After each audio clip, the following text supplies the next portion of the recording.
benar menceritakan tentang Isa atau Alkitab yang benar menceritakan tentang Yesus. Tentu ada kajian-kajiannya yang akan mendukung itu. Oleh sebab itu, ini kan pembukaan awal kita. Nanti Bapak juga aku dengarkan pembukaan dari Bapak. Semoga kita nanti ada suatu narasi yang suatu kesimpulan yang bisa kita simpulkan antara you and me, kan begitu. Kesimpulan kita bukan kesimpulan orang. Nah, oleh sebab itu kita sudah sepakat, ingat Pak, kita sudah sepakat Isa dan Yesus adalah tokoh yang sama, dan konsekuensinya adalah kitab suci mana yang benar menceritakan Isa dan Yesus ini? Kitab suci yang dikeluarkan oleh orang Yahudi atau kitab suci yang dikeluarkan oleh Utsman bin Affan? Kita harus konsekuen di sini. Kita sudah merujuk tadi ke satu kesempurnaan, bahwasanya Isa dan Yesus adalah tokoh yang sama. Supaya tidak ada lagi nanti di belakang nanti, oh tidak, berbeda antara you dan ini. Kita sudah sepakat. Ingat ya, kita sepakat ya. Tadi kita sudah sepakat. Nah, kalau kita berlogika, tentu kalau ada cerita tentang Pak Soekarno, tentu Pak Soekarno kita terima sejarahnya dari orang Indonesia asli. Kalau ada orang yang dari Afrika menuliskan tentang Pak Soekarno, tentu kita tolak. Kenapa? Karena tidak satu suku bangsa. Kedua, bukan orang yang berasal dari mereka gitu loh. Kalau Pak Soekarno tentu satu suku dengan orang Indonesia, satu bangsa, satu tanah air, satu bahasa. Tentu sejarah Pak Karno tentu lebih kita terima. Yang dikeluarkan oleh orang Indonesia tentunya. Itulah analogi yang sederhana saya bawakan. Kenapa kita harus baca Alkitab? Kenapa kita tidak boleh membaca Al-Quran dalam narasi Isa dan Yesus tersebut? Aku harap Anda paham maksud saya, supaya narasi kita sesuatu yang mengerucut antara Isa dan Yesus. Siapa di sini yang mengeluarkan cerita yang benar? Cerita yang dikeluarkan oleh Alkitab atau cerita yang dikeluarkan oleh Al-Quran? Anda paham maksud saya? Bapak Abdul ya? Supaya jangan ada nanti kita silang Sherlock-Sherlockan. Jadi nggak ada benci-benci teman-teman ya. Seperti kata Bapak Abdul berkata, orang yang berdialog itulah orang berilmu. Kalau tidak berilmu jangan dialog. Silakan. Oke, kita tunggu waktu keluar dulu.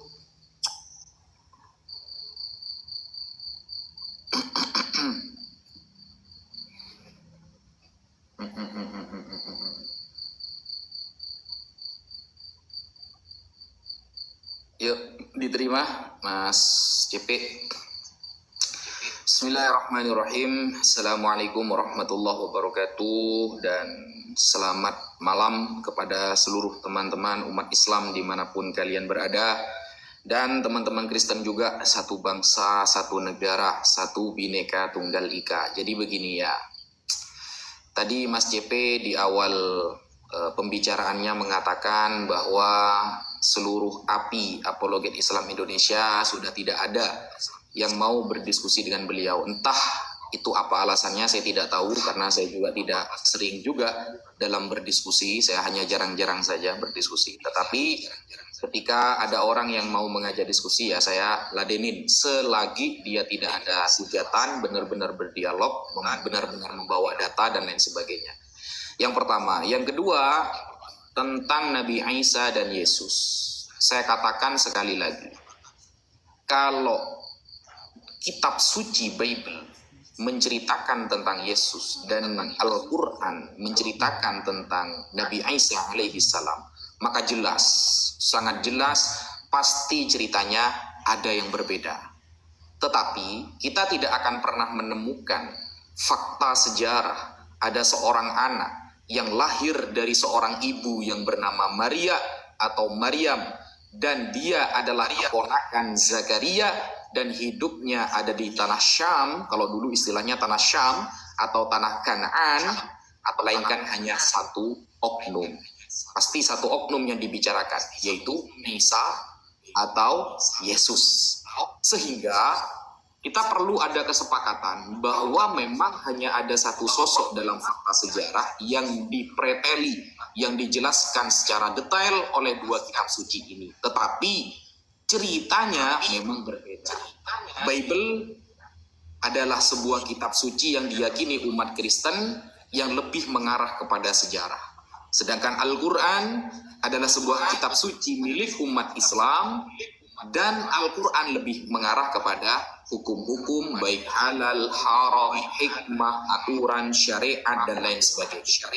Nah, di sini kita akan mengkaji secara fakta sejarah benar antara dua kitab suci ini ketika menceritakan sosok Yesus atau sosok Nabi Isa alaihissalam. Misalnya,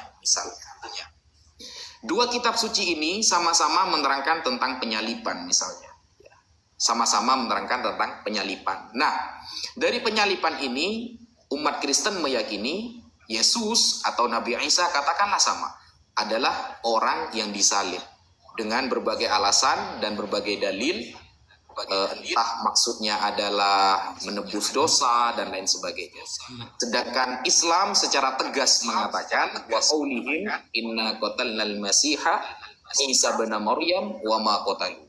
Jadi bahkan Allah mengatakan wa ma qataluhu yakina.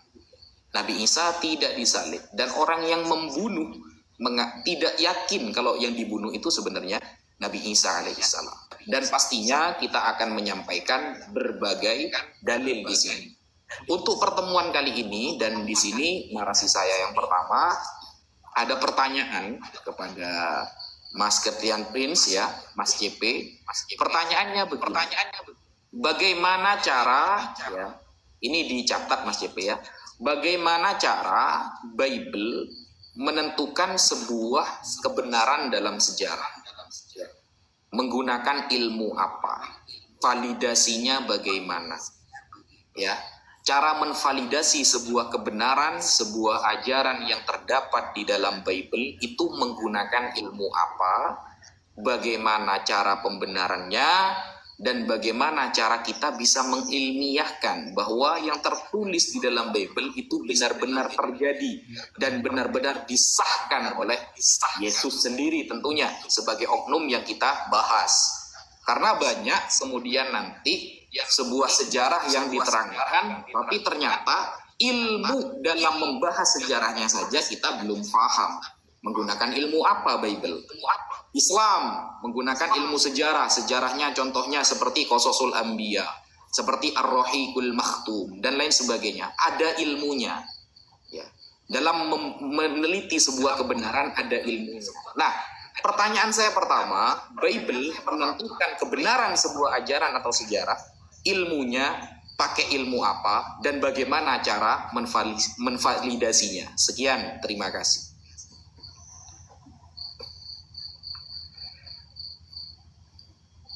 Itu yang bisa saya sampaikan.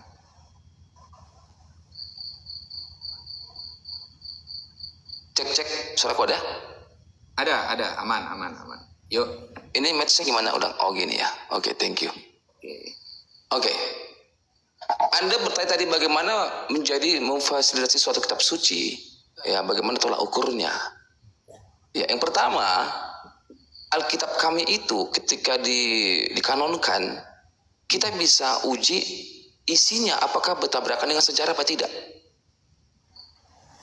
Tolak ukur pertama apa? Yaitu tidak bertolak belakang dengan sejarah. Tentu sejarah itu menceritakan tokoh-tokoh yang pernah hidup di muka bumi ini. Contohnya ketika zaman Tuhan Yesus hidup di muka bumi ini, fakta sejarah berkata bangsa Romawi menguasai Yerusalem. Alkitab berkata orang Romawi sudah ada di Yerusalem. Bahkan zaman Tuhan Yesus itu dalam jajahan Romawi. Sejarah juga mengatakan demikian. Standar Alkitab itu adalah jujur menceritakan. Sesuai tidak dengan sejarah isinya, maka kita bisa mengatakan kitab suci itu tidak berbohong dan tidak dusta. Kalau kami mempunyai suatu perumusan, kalau dia di luar abad pertama itu tidak termaktub dalam kitab suci, itu menjadi apokrifa.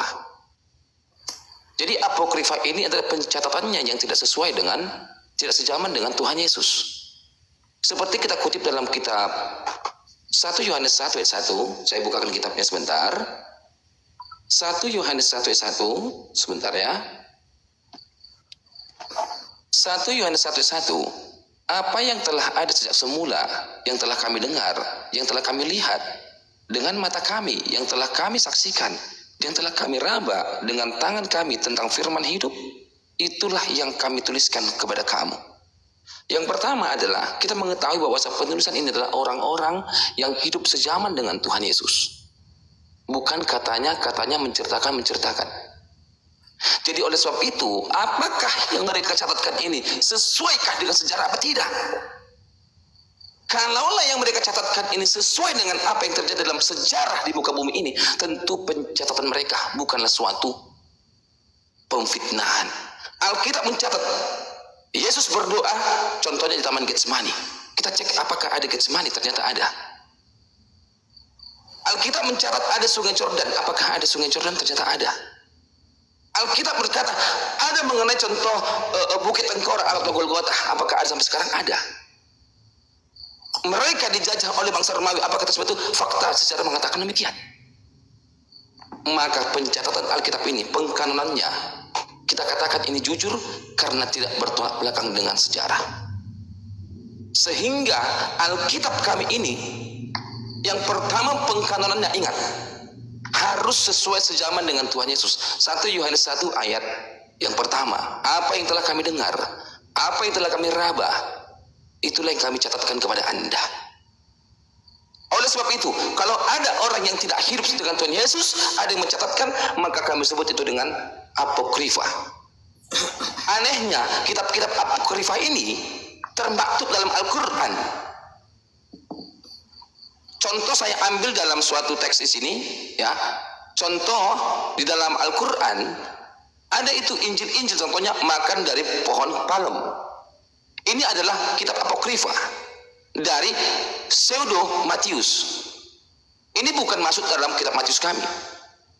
Ini termaktub dalam Al-Quran juga. Ini adalah Injil pseudo Matius 20. Ini tidak masuk, bukan Injil yang masuk di Matius kami, bukan. Ini apokrifa.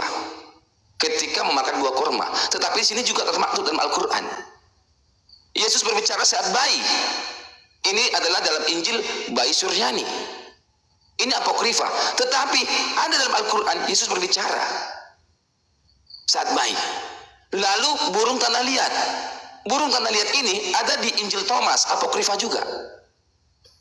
Tetapi ada dalam Al-Quran. Jadi apa yang telah kami buang, apa yang telah kami kanonkan, ternyata masuk Al-Quran.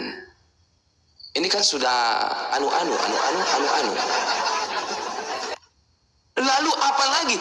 Contoh lagi, penyangkalan terhadap penyaliban. Ini adalah pandangan Islam tentang kematian Yesus Kristus. Inilah Injil apokrif. Dari siapa? Irenaeus. Dalam bukunya Agens Heresies. Maka Al-Quran juga mengutip tentang penolakan penyaliban. Sesungguhnya kami telah membunbun Al-Masih Isa putra Maryam dalam Quran ayat 4. Ini kan dari catatan Irenaeus, Agens Heresies. Jadi catatan-catatan yang tertua juga, oh sudah habis ya. Oke, silakan Bapak Ustaz. Thank you buat pertanyaannya, Pak.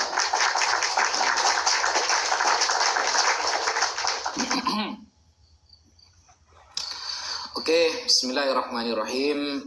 Ya, seperti itulah. Jadi, saya katakan, makanya di awal Mas Christian Angsan mengatakan, bahkan sekelas Bang Zuma saja lari melawan Anda. Ternyata, kena satu jawaban, gak ada jawabannya. Kena satu pertanyaan, gak ada jawabannya. Jadi begini loh Mas Christian Prince. Coba dicatat ya, kalimat saya ini dicatat. Pertanyaan saya dipahami. Anda tidak menjawab. Kenapa saya katakan tidak menjawab? Gini, saya jelaskan ya. Gini, makanya jangan terlalu semangat dulu, santai dulu gitu. Gini Mas, pertanyaan saya, dalam menvalidasi sebuah sejarah, kebenaran sebuah ajaran, bagaimana Bible memandang sebuah ilmu? Ilmunya apa? Saya tidak sedang menjelaskan orang yang hidup zaman dengan Yesus, bukan itu pertanyaan saya. Pertanyaan saya Mas Christian Prince bukan tentang bahwa kalau tertulis dalam Bible harus sesuai dengan fakta sejarah. Itu hasil nanti. Bahwa ketika tercatat dalam Bible, oh ternyata sama nih dengan fakta sejarah. Itu hasilnya. Yang saya tanyakan ilmunya. ilmu untuk cara mengetahui bahwa ajaran ini benar-benar datang dari Yesus atau tidak. Apa ilmunya? Itu loh Mas. Jadi kalau kita memahami sebuah kitab suci nggak ada ilmunya, percuma Mas. Gitu loh. Contoh, Mas Christian Prince membaca terjemahan Bible. Anda karena orang Kristen, Anda pasti yakin itu adalah sebuah kebenaran. Kenapa? Karena satu, alasan Anda sesuai dengan fakta sejarah seumpama. Nah, sesuai dengan fakta sejarah itu apa ilmunya? Cara menelitinya gitu loh. Jadi mohon Mas Christian Prince dicatat ya pertanyaan saya. Ini baru satu pertanyaan Mas. Saya belum menanyakan tentang Bible Anda. Kalau sampai saya bertanya satu kali saja kepada Bible jenengan, nanti akan butuh banyak waktu jenengan mencari data nantinya. Saya pastikan itu. Saya kalau sampai bertanya satu kali nanti tentang Bible Anda, fakta sejarahnya, Anda akan kelimpungan. Kenapa? Karena begini Mas, saya dudukkan dulu ilmunya. Sebelum kita bahas Yesus, sebelum kita bahas Nabi Isa, sebelum kita bahas penyalipan, agar kita punya standar dulu. Oh, berarti standarnya Mas Christian Prince ilmunya ini nih. Cara penelitiannya begini nih. Bukan hasil dari orang yang hidup sezaman dengan Yesus. Itu nanti hasil dari sebuah komponen yang ada dalam Bible. Itu hasilnya Mas. Ya. Yang saya tanyakan ilmunya. Cara contoh ya. Bible dengan tegas mengatakan Yesus tersalib. Yesus tersalib. Buktinya dalam fakta sejarah orang-orang mengakui misalnya. Itu hasil dari sebuah cerita. Nah, ilmu untuk mengetahui bahwa cerita itu benar atau tidak itu apa Mas? Itu loh Mas Christian. Sehingga kita kalau sudah ketemu standar ilmiahnya, kita nggak akan bingung. Oh, berarti nanti Mas Christian Prince larinya kepada alasan yang ini. Karena dalam fakta sejarahnya hasilnya seperti ini. Saya juga akan mengungkapkan contoh, saya mengaji kitab Sahih Bukhari. Saya bukan baca terjemahan Sahih Bukhari, saya membaca asli teksnya. Saya mendapatkan Sahih Bukhari, ya belajar Sahih Bukhari kepada salah satu guru saya, misalnya Ustadz Az-Zaki. Ustadz Az-Zaki mendapatkannya dari Sayyid Muhammad bin Alawi Al-Maliki. Lalu Sayyid Muhammad mendapatkan dari ayahnya Al-Alawi. Nah, kemudian diteliti, ditelaah nih. Namanya ilmu jarh wa ta'dil, penelaahan setiap rawi, apakah rawi ini fiktif atau fiksi atau benar-benar terjadi. Setelah itu, ketika orangnya sudah benar-benar ada, maka dibuktikan hadisnya. Itu namanya ilmu al-usul wal ulum fil ahadits an-nabawiyah. Nanti ada kriterianya, ilmunya untuk meneliti sebuah ajaran bahwa ini benar-benar datang kemudian dari Allah atau ini hanya sebuah rekayasa yang disepakati banyak orang. Jadi pertanyaan saya, Mas Christian Prince ya dicatat, ilmu dalam menvalidasi sebuah kebenaran catatan Alkitab itu apa? Kebenaran catatan gitu loh. Apa? Kalau sudah ketemu ilmunya, kita enak ngobrolnya. Setelah ini kita enak ngobrolnya. Oh, berarti arahnya ke sini. Begitu. Mungkin itu yang bisa saya sampaikan, Mas Christian Prince. Mungkin itu yang bisa saya sampaikan.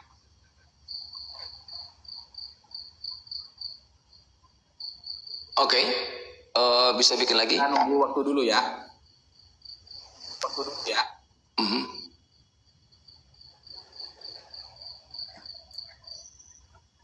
Diterima. Siap.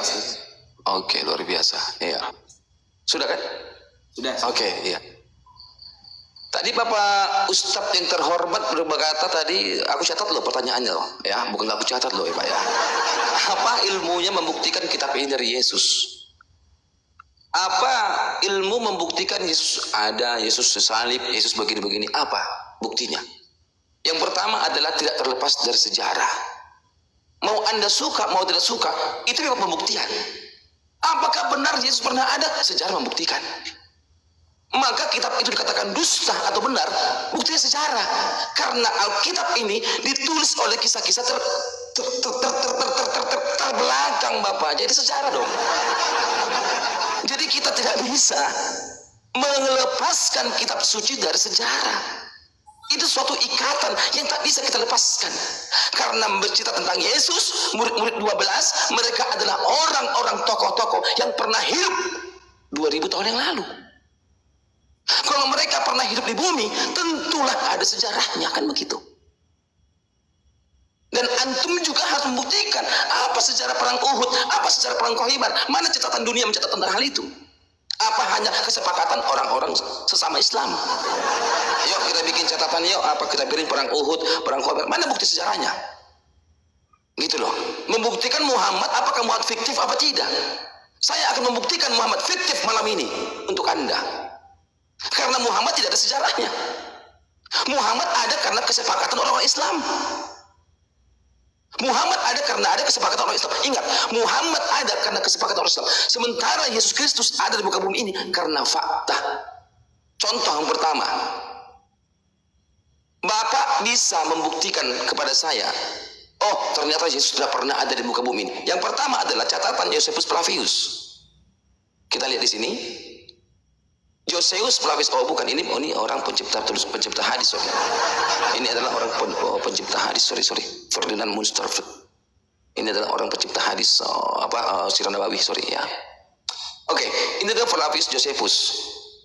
Flavius Josephus bukanlah orang Kristen. Dia hidup, dia lahir ya 100 Masehi. Josephus Flavius. Jadi dia hidup tentang sejarah Yahudi, dia ada pemberontakan Makabe, perang Yahudi Romawi, dinasti Herodian, dinasti Hasmonean, dia hadir di situ. Dia mencatatkan tentang kekristenan di situ. Josephus Flavius tentunya bukan orang Kristen, tetapi dia mencatatkan dia ada di abad itu, membuktikan Yesus pernah ada di muka bumi ini. Jadi tentang Muhammad juga saya harus bertanya kepada Anda. Apa tolak ukurnya Muhammad perang Uhud? Apa tolak ukurnya Muhammad pernah berperang Khaybar? Dan satu lagi Bapak Ustaz, Muhammad minum air apa Pak ketika hidup Pak? Ketika Muhammad, Aisyah, Abu Bakar hidup di muka bumi, ontanya di utara, kambingnya di barat. Muhammad minum air apa? Apakah Kiranti, Coca-Cola, Fanta? Air apa? Kalau kita pergi ke Firaun, ada sungai Nil, air tawar. Ketika kita ke India, ada sungai Gangga. Kita pergi ke Yerusalem, ada danau Galilea, air tawar. Apa yang diminum Muhammad, Aisyah, musuh Muhammad, orang kafir Quraisy? Kambing yang di utara, embek di selatan, unta yang di tenggara. Apa yang dia minum? Apa yang dia tunggak? Jangan nanti dia sama ke onta lagi ya. Sekelas Ustadz harus bisa menjawab ini.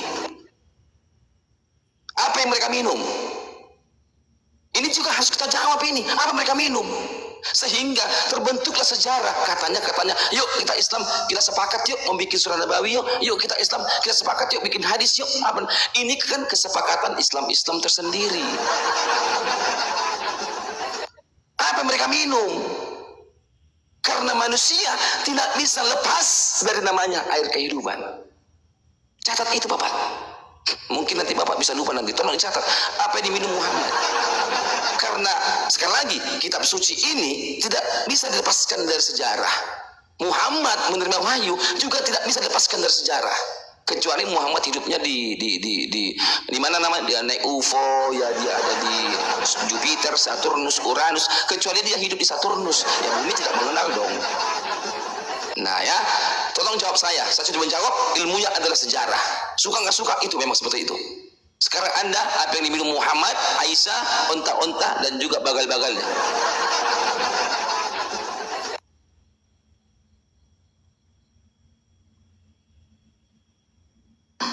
Oke.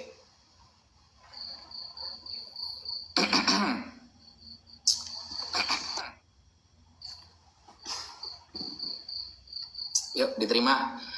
Oke, bismillahirrahmanirrahim. Suka tidak suka, maka jawabannya adalah pakai ilmu sejarah. Itulah Mas Christian Prince. Jadi memang kadang kita itu jangan meninggi dulu, karena banyak ilmu yang tidak kita ketahui. Kita adalah apa yang kita baca. Kalau antum di awal sudah mulai meninggi dulu, jadi akhirnya ditanyakan ilmunya saja kan suka tidak suka jawabannya. Kan susah.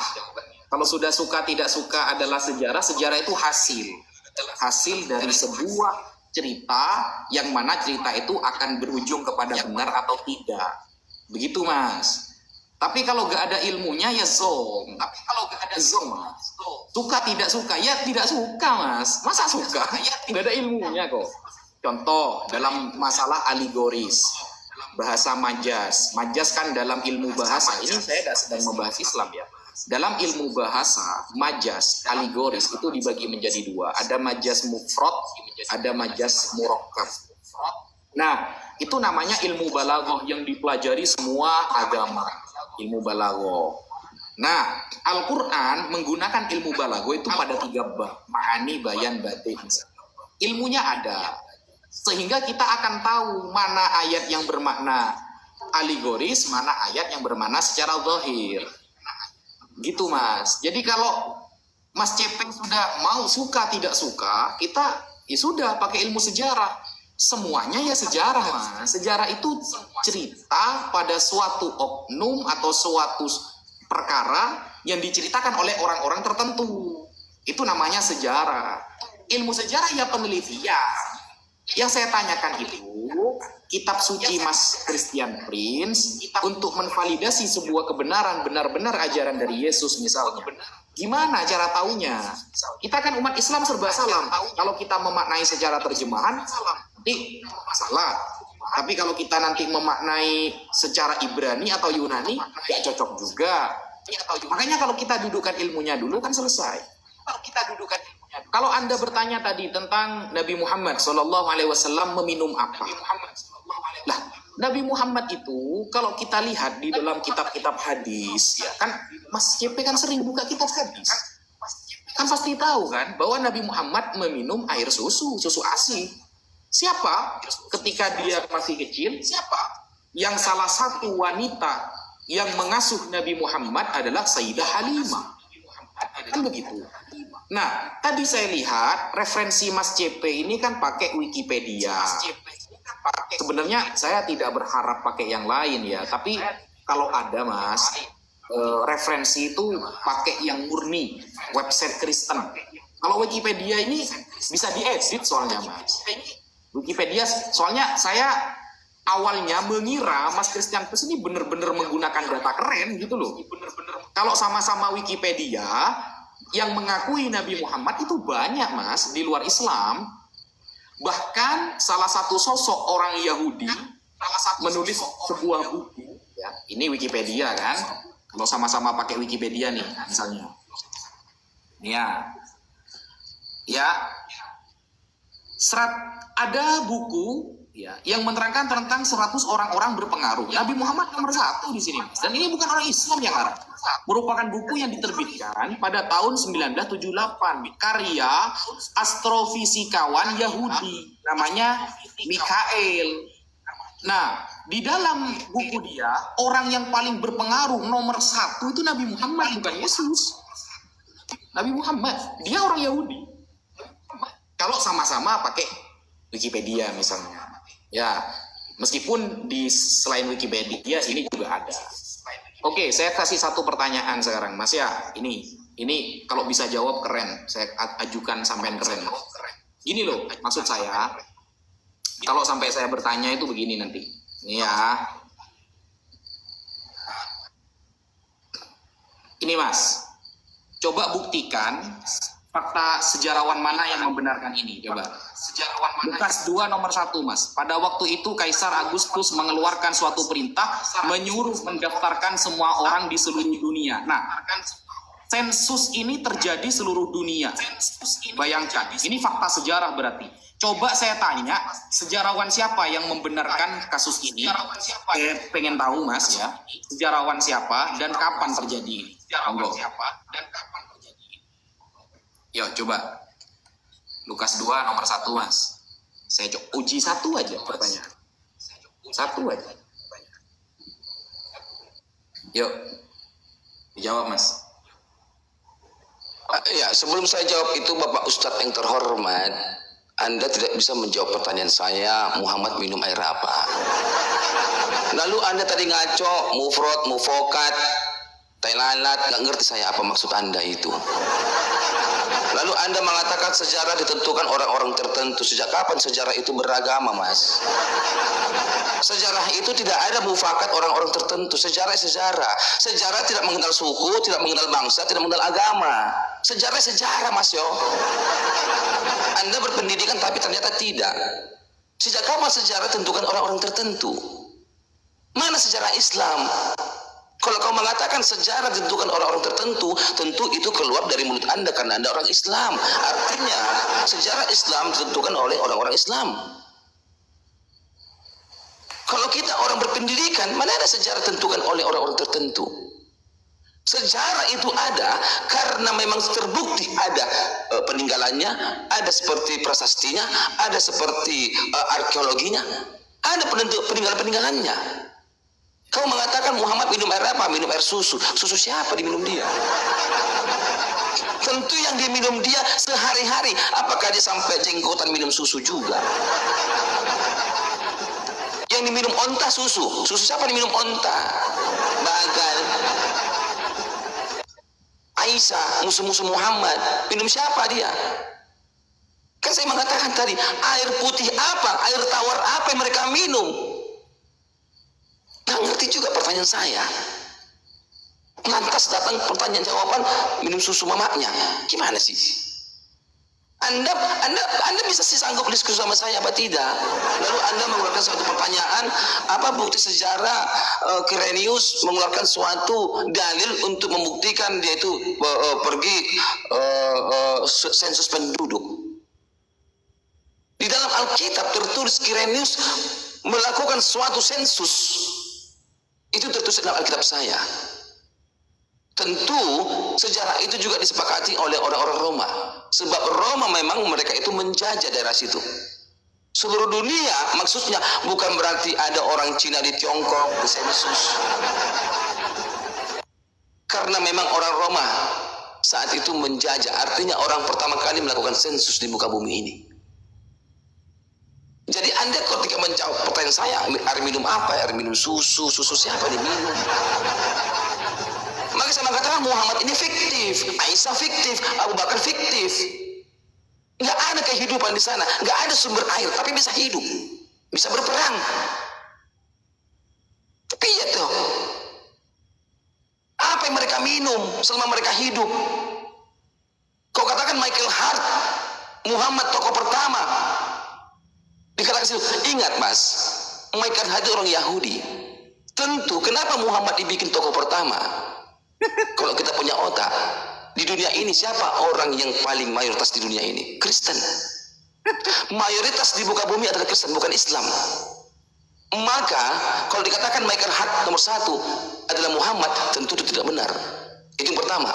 Yang kedua, sejarah, rumusan fisika. Di dunia ini pasti mereka belajar fisika. Belahan bumi mana yang tidak belajar fisika? Pasti ada Newton. Sebab Newton urutan yang nomor 2. Mungkin di Cina sana tidak menerima Islam, tapi mereka menerima ilmu fisika. Maka kalau dikatakan mana lebih utama urutannya, Newton atau Yesus? Maka saya lebih condong Newton lebih pertama dibanding Yesus, terpengaruh. Itu memang logika. Tapi kalau dikatakan Muhammad lebih terpengaruh, enggak, itu impossible. Faktanya yang nomor satu di muka bumi ini adalah pengikut Yesus, bukan pengikut Muhammad. Kalau dibikin si Michael Hart, Yesus nomor satu, di bawahnya Newton, aku akan bentrok. Oh Michael Hart, sejak kapan Yesus lebih unggul dibandingkan Newton dalam sejarah sekarang? Sebab di muka bumi ini, baik di pedalaman India, yang orang Hindu, orang Cina, yang Buddha, mereka menolak Kristen. Mereka tidak mengenal Yesus. Maka yang terpengaruh adalah pendidikannya. Itu kalau kita berlogika. Kenapa Yesus bikin organ ketiga? Untuk menarik simpati orang Islam. Karena Islam gampang sekali. Dinaik-naikin.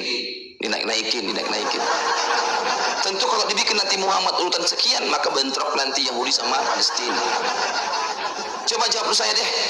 Kenapa itu Muhammad minum air apa dulu? Jangan bilang saya minum air susu lagi sama saya lagi.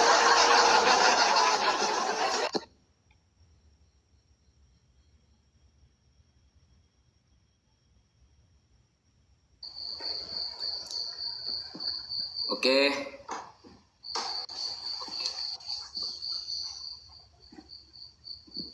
Diklik. Oke, bismillahirrahmanirrahim. Sampean kalau bisa jawab Mas ya, pakai data. Pertanyaan saya itu, saya katakan keren. Tapi saya yakin Anda tidak bisa jawab. Lukas 2 ayat pertama tentang sensus Kaisar Agustus. Itu sekelas bapak-bapak gereja aja tidak bisa menemukan kebenarannya. Jadi kalau kelas Christian Prince bisa menemukan jawabannya, saya juga jempol. Kapan itu terjadi? Kapan fakta sejarah itu berbicara? Itu sensus seluruh dunia. Wow, bukan berarti orang Aceh ikut, orang Madura ikut. Orang Aceh, sudahlah. Terserah kamu, mau orang siapapun yang ikut, buktikan dulu sensus itu pernah ada. Itu loh. Sensus itu pernah ada. Itu dulu. Sampai kan tadi berbicara artefak kan ya. Mana artefaknya? Sejarah itu harus sesuai dengan artefak. Kan begitu. Buktikan dulu. Ada apa enggak? Enggak akan ada itu. Enggak akan ada itu. Gitu loh. Itu yang pertama ya. Yang kedua, Mas Jepri, maka saya katakan di awal, kalau berdiskusi itu jangan meninggi dulu, jangan. Anda nggak bisa jawab itu. Saya sudah katakan di awal, saya kalau sampai bertanya satu kali saja, Anda akan kelimpungan. Itu saya jamin, akan kelimpungan. Saya jamin Anda akan kelimpungan. Sampai cari datanya itu. Mungkin jadikan PR nggak apa-apa lah. Kalau Anda kan tadi tidak mengeluarkan data sama sekali kan yang dibuka Wikipedia kan. Kalau sampean tadi menyangkal Michael Hart, dia itu penulis buku orang Yahudi. Kan tadi pertanyaan Anda kan sudah jelas. Bahwa Nabi Muhammad ini adalah tokoh fiktif, kata kamu. Ternyata, kamu juga mengatakan bahwa Nabi Muhammad ini hanya orang Islam saja yang mengakui. Selain Islam tidak ada, kata sampean. Ternyata ada orang Yahudi, itu baru satu contohnya. Saya baru nyontohin satu. Sekelas Michael Hart, penulis buku, yang bukunya dibaca orang sedunia itu. Yang nomor satu siapa? Orang yang paling berpengaruh? Nabi Muhammad. Anda mau suka atau tidak suka, itu adalah penulis buku. Kalau Anda kan tidak bisa nulis buku seperti itu. Begitu loh. Nabi Muhammad ternyata orang yang berpengaruh. Mana Yesus? Yang katanya pengikutnya terbanyak sedunia. Mana? Tapi buktinya di tanah kelahiran Yesus saja sampai detik ini yang terbanyak Islam saja sampai di kampung halamannya ya, di kampung halaman Yesus yang dia lahir di sana sampai tengok itu ya. Mayoritasnya Islam bukan Kristen. Berarti di desanya sendiri gagal kan begitu. Kalau mau pakai pemikiran sampean kan seperti itu. Nah, air susu yang sampean tanyakan. Ya, air susu itu katanya dari unta. Sampai coba tunjukkan data ke saya bahwa Nabi Muhammad itu ternyata bukan dari Sayyidah Halimah. Kalau saya tunjukkan Arabnya, sampai tidak bisa baca Arab. Ya sudah, saya kasih terjemahan saja ya. Saya kasih terjemahannya. Arab nggak bisa soalnya, gitu loh. Ini websitenya Islam ini. Bukan Wikipedia. Kalau Wikipedia kan bisa diedit gitu loh. Ini website Islam, sampai buka sendiri. Ini ya, Bincang Syariah ini website Islam terkenal. Sampean kalau pakai Arab kan nggak bisa. Ini ya, orang-orang ya 10 perempuan yang menyusui Nabi. 10 perempuan yang menyusui Nabi. Salah satunya dikutip dari kitab Budurus Sa'adah. Ada kitabnya, halaman 288. Referensinya jelas di sini. Bahwa perempuan yang menyusui Nabi Muhammad bukan hanya Sayyidah Halimah As-Sa'diyah dan Thuwaibah, melainkan masih ada 8 perempuan yang disebutkan dalam kitab ini juga pernah menyusui Nabi Muhammad. Ini ada Halimah, ada Sayyidah Aminah binti Wahab, ibunya sendiri, ada Thuwaibah Al-Aslamiyah, kemudian ada Halimah As-Sa'diyah, dan terus sini kan. Ini ya. Ada kitabnya, ada rujukannya, bahkan disebutkan halamannya. Budurus Sa'adah. Kalau kurang, minta Arabnya. Setelah ini saya kasih Arabnya. Saya tanya satu padahal cuma. Sensus yang pernah diadakan oleh Kaisar Agustus, mana artefaknya, mana bukti sejarahnya di luar Bible? Sekelas Bapak Gereja nggak bisa menemukan. Monggo dijawab.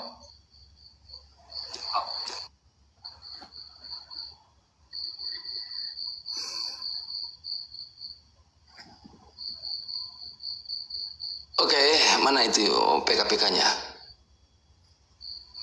Oke, ini dia. Bapak Ustadz, aku tanya air apa diminum Muhammad, Pak? Air apa diminum Aisyah? Air apa diminum Abu Bakar? Air apa diminum si Utsman bin Affan? Air apa mereka minum, Bapak? Yang saya tanya adalah air apa yang mereka minum? Anda kan minum air putih. Air apa? Air susu, Bapak. Kita mengetahui sejarah itu ketika ada kehidupan Firaun karena ada sungai Nil. Maka domba, maka embek, maka binatang-binatang mereka bisa hidup. Karena ada air tawar. Kita pergi ke India, ada air hidup di sana. Ada sungai Gangga. Kita pergi ke Yerusalem, ada danau Galilea, air tawar. Aku tanya, Muhammad minum air apa? Air susu. Muhammad nyuci pakai apa? Air susu. Aisyah cebok pakai apa? Air susu. Masa segala sesuatu dicuci? Kalau ontanya Muhammad mandi, berarti dimandiin pakai air susu, Pak. Aku nanya, mereka itu minum pakai air apa sehingga tercipta siklus kehidupan?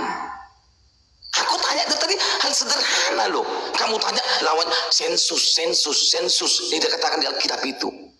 Alkitabku mencatat bahwasanya pernah terjadi di muka bumi ini sensus oleh Kirenius. Apa buktinya? Alkitab saya dicatat oleh bapak-bapak gereja, oleh Matius, Markus, Lukas, Yohanes. Itu kan pelaku sejarah. Di luar Alkitab dong. Kamu katakan di Alkitab mereka kan pelaku sejarah. Itu bukan wahyu, bukan wahyu. Mereka menulis sejarah. Kamu kira ketika Matius menulis itu, kamu kira itu adalah wahyu? Bukan wahyu itu. Makanya Alkitab itu ada firman Tuhan, ada sejarah, ada lagu-lagu dari Daud, ada mengenai penulisan para nabi. Itu bukan wahyu dari Allah turun, bukan. Mereka pelaku sejarah. Gimana sih sampaian toh? Nah sekarang aku tanya sederhana, air putih apa diminum? Sekarang lebih spesifik ya, air putih ya, air putih. Jangan lagi susu lagi Anda. Kayaknya Anda itu kekurangan susu apa gimana sih? Air susu. Sorry Bapak Ustadz, supaya maju diskusi kita. Ya kan, air susu. Aku tanya, air apa yang mereka minum sehari-harinya?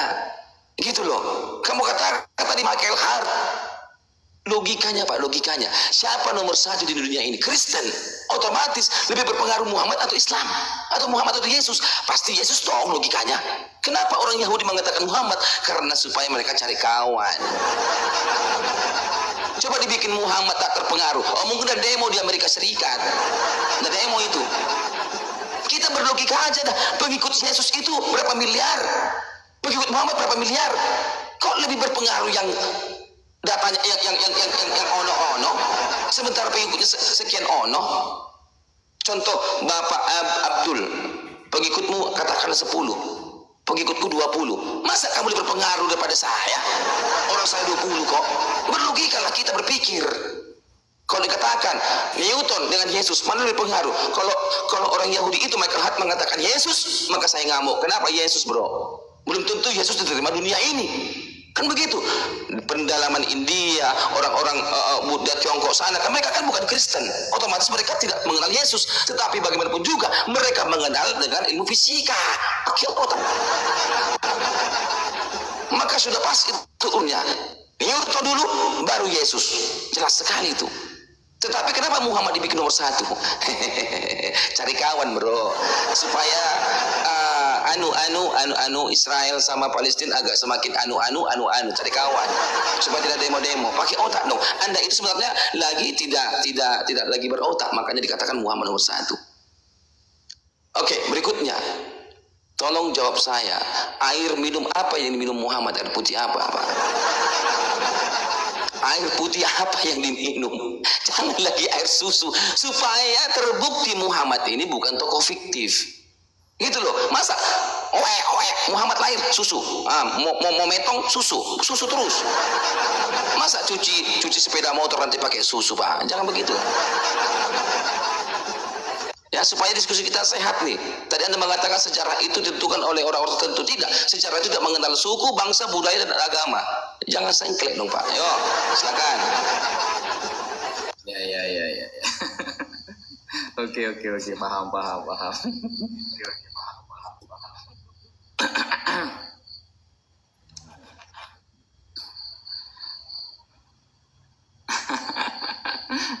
Oke, bismillahirrahmanirrahim.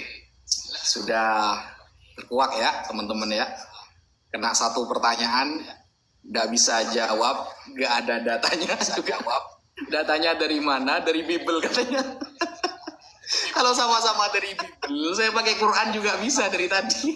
Saya pakai Quran juga bisa. Gitu loh. Tentang penyaliban Nabi Isa, Quran bilang tidak disalib. Kan sama aja itu. Maksudnya yang membenarkan Bible, makanya gini loh Mas. Saya dari awal itu sudah mengatakan, kalau saya sampai bertanya satu kali saja kepada Anda, jangankan Anda Mas, ya, ajak semua debater Kristen, jawab satu pertanyaan saya.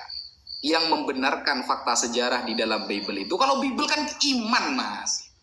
Iman itu sudah, karena itu kitab Anda, Kristen Anda. Ya selesai masalahnya kalau cuma seperti itu. Gitu loh. Data gitu loh. Aduh, ketawa terus saya nih akhirnya. Jadi gitu ya. Jadi buktikan di dalam Lukas 2 ayat pertama ada yang membenarkan artefaknya, arkeologinya. Terserahlah yang membenarkan cerita yang dinarasikan Bible itu. Maksudnya ada enggak? Dari tadi kan enggak ada itu.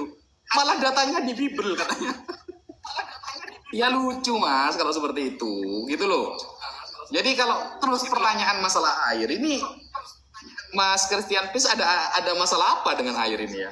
Karena pertanyaannya begini kan. Ingat, pertanyaan Christian Peace begini. Air apa yang diminum Nabi Muhammad? Pertanyaannya kan umum nih. Umum. Air apa yang diminum Nabi Muhammad? Saya jawab salah satunya air susu. Karena ketika beliau kecil ya minum susu. Dari susunya Sayyidah Salimah, Sayyidah Aminah binti Wahab, dan lain sebagainya. Fuwaibah. Nah, lalu dikerucutkan lagi sama Mas Christian Prince. Air putih. Air putih apa? Apa jenis aqua, Cleo, Santri? Oh kalau seperti itu baru saya jawab. Sampean kan pengennya air putih tuh jawabannya. Oke. Ini saya ada datanya Mas. Gitu loh. Soalnya pertanyaan Anda umum, air apa yang diminum Nabi Muhammad? Ya banyak. Waktu kecil yang minum air susu gitu loh. Wafil Bukhari. Ini ya dalam kitab Bukhari ya. Riwayat dari Ani Sya'bi. Ani bin Abbas, dari Abdullah bin Abbas, sepupu Nabi. Qala syaraban Nabiyyu sallallahu alaihi wasallam qa'iman min Zamzam. Ini pertama, air putih Zamzam. Riwayatnya hadis Sahih Bukhari dari sahabat Abdullah bin Abbas. Ya, ini kan cukup sudah untuk menjawab pertanyaan Anda. Atau mau hadis-hadis lain nanti saya kasih lagi. Air putih apa lagi begitu? Ada masalah apa dengan air ini? Ada masalah kok ngebet banget gitu loh. Jadi gini Mas, pertanyaan saya itu makanya di awal saya dudukkan dulu ilmu apa untuk mengetahui, menvalidasi, membenarkan sejarah yang ada di dalam Bible. Ilmu apa? Ternyata Mas Christian Pin nggak bisa jawab. Ilmunya ilmu sejarah katanya. Ya sejarah itu bukan ilmu. Sejarah itu sudah menceritakan oleh beberapa orang. Saya udah bahas agama ya. Mana ada orang bahas sejarah pakai agama? Saya udah bahas agama. Orang-orang peneliti. Orang-orang yang sudah meneliti sebuah sejarah, mereka akan menemukan sebuah sejarah itu. Lalu saya tanya, karena di awal gak dijawab, di awal kan sudah gak dijawab nih. Pakai ilmu apa? Maksimalnya sampai mengatakan ilmu sejarah. Bahkan Mas Christian Peace mengatakan suka tidak suka, ya sudah itu jawaban saya katanya. Meskipun datanya gak ada. Akhirnya saya tanya kan, saya katanya kasih perbandingan sama saya. Lukas 2 nomor 1, ini baru satu mas, baru satu. Saya bisa menyebutkan 10 lebih. Lukas 2 nomor 1, Kaisar Agustus pernah mengadakan sensus orang seluruh dunia. Tulisannya seluruh dunia. Kalau Anda mau menafsiri nanti itu bukan Aceh, bukan Indonesia, gak begitu juga, itu kan tafsiran Anda itu. Tapi bunyinya kan seluruh dunia.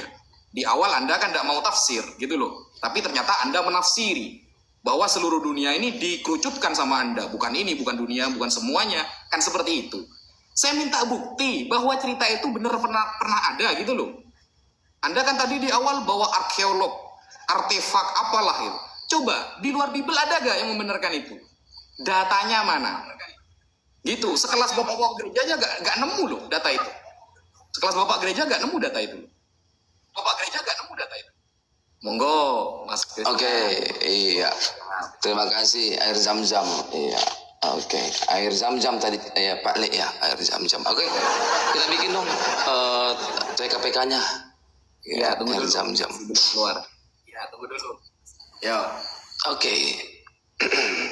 Iya. Kita sudah mendengar tadi jawabannya adalah air zam-zam. Oke, ini air zam-zam, ada onta-onta, kan onta-onta harus minum, ada kambing, ada... Bagaimana mungkin ada satu sumber air minum, air zam-zam? Bagaimana mungkin binatang onta yang di utara, kambing yang di selatan, bagal yang di barat, mereka minum antri. Totet, totet, totet, totet, totet, totet, totet, totet, totet, totet. Siapa yang menimbain airnya? Kalau air sungai, dia itu kan memanjang, nggak usah ditimba-timba keles. Ini air sumur zam-zam, siapa yang ini? Apa mereka cemplung ke dalam, naik ke atas? Ayo dong pakai otak, dong pakai zam-zam Pak Ustaz. Mohon maaf nih, karena jawaban Anda itu bagaimana dengan musuh-musuh Muhammad, orang-orang Quraisy yang benci sama Muhammad? Mat, apa Quraisy? Minta air minum dong. Oke, segelas ya. Oke, dadah. Oke. Nanti kita musuh lagi ya. Oke, musuh. Perang lagi ya, perang. Besok datang lagi minta air. Mat, air dong Mat. Oke. Bagaimana mungkin ada kambing di utara, ada domba di selatan, ada bagal di timur? Apakah mereka ngerumput dulu, pergi mereka ke sumur zam-zam, lalu mereka ngerumput kembali ke utara? Apakah domba yang selatan mereka makan rumput di situ, minum di zam-zam, mereka pergi lagi ke selatan mengerumput lagi? Pakailah akalnya. Ini satu titik loh. Ini dia zam-zamnya. Apa mereka antri? Dimulai dari nol ya, udah kayak pom bensin, dimulai dari nol ya. Gimana ini Tad? Masa dimulai dari nol? Anda haus ya? Oke. Dimulai dari nol ya? Oke. Oke, antri nomor 2. Oke, antri nomor 3. Terus bagaimana Muhammad cebok? Bagaimana Aisyah cebok? Bagaimana Abu Bakar cebok? Gimana sih? Itu tandanya Muhammad itu fiktif, Aisyah fiktif, Abu Bakar fiktif. Tidak ada kehidupan di sana. Tidak ada kehidupan. Kamu mesti air susu. Ya, kambing juga nyusuin anaknya kalau masalah itu. Yang kutanya apa yang mereka minum, sementara daerah itu tidak ada sumur. Kalau kamu lihat siapa membangun sumur zam-zam? Ini jawabannya. Yang membangun sumur zam-zam, siapakah dia? Ini. Kalau Anda mau belajar, selamat datang di kebenaran. Jadi sumur zam-zam. Oke. Zuaidah binti Jabar al-Masyhur meninggoy, ini sekarang hitam, oke. Ini dia kelahirannya, ya. Dia lahir 765 sampai 66. Oke. Dikatakan di sini, ia terutama dikenang karena serangkaian sumur, waduk dan kolam buatan yang menyediakan air bagi para peziarah muslim di sepanjang rute dari Baghdad ke Mekah dan Madinah, yang kemudian dinamai Dar Zuaidah. Dia membangun itu, tetapi dia membangun itu pada tahun 831, pada abad ini dia lahir, pada tahun 765 dia lahir.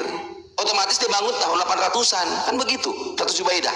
Muhammad kan metong kan 632. Gimana sih sampaian? Yang membangun waduknya belum lahir, tapi Muhammad sudah mandi lagi. Bila ada sumur di ladang, boleh kita menumpang mandi. Bagaimana mungkin dia mandi? Nggak ada sumurnya. Paham tak Pak Ustaz? Maka sumur Zam-Zam, wa kaibra inna adus wa namana mata sohaq. Apa yang Anda bunyikan itu belum nanti kebuktikan. Bukhari itu ada karena Presiden Soekarno meminta mana makamnya, makanya ada itu makamnya karena permintaan Presiden Soekarno. Anda tadi membawakan dari hadis Bukhari itu ada karena Presiden Soekarno mau kebuktikan. Nanti kita ke sana supaya jangan tumpang siur. Apa ini minum? Itu loh, supaya paham Anda. Lalu Anda mengatakan, oh Alkitab itu tentang sejarah-sejarah luar. Alkitab itu itu ada catatan sejarah, syair lagu-lagunya Daud, tentang kitab-kitab para nabi menuliskan. Itu Alkitab, bukan kayak Anda Quran itu wahyu, selesai, nggak ada sejarah itu, wahyu. Beda sama Alkitab kami, mereka pelaku sejarah. Mana sejarahnya? Matius kan pelaku sejarah, Markus pelaku sejarah, Lukas pelaku sejarah, Yohanes pelaku sejarah, semua itu pelaku sejarah. Gitu loh, mana sejarahnya? Mereka pelaku sejarah. Itu loh, bukan Quran, wahyu, selesai. Ya silakan, minum air apa mereka? Oke. Mana ya? Iya. Bentar, aman dulu.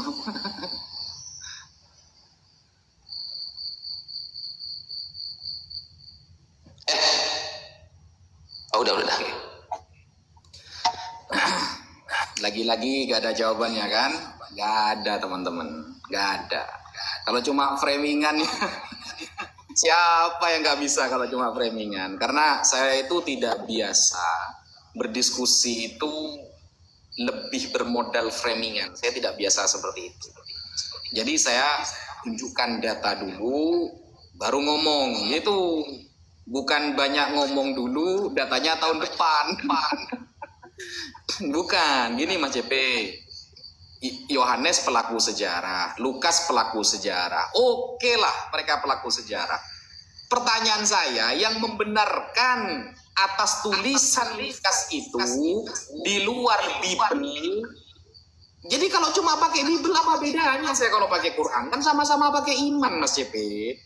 Itu loh, sampai percaya bahwa Lukas muridnya Yesus.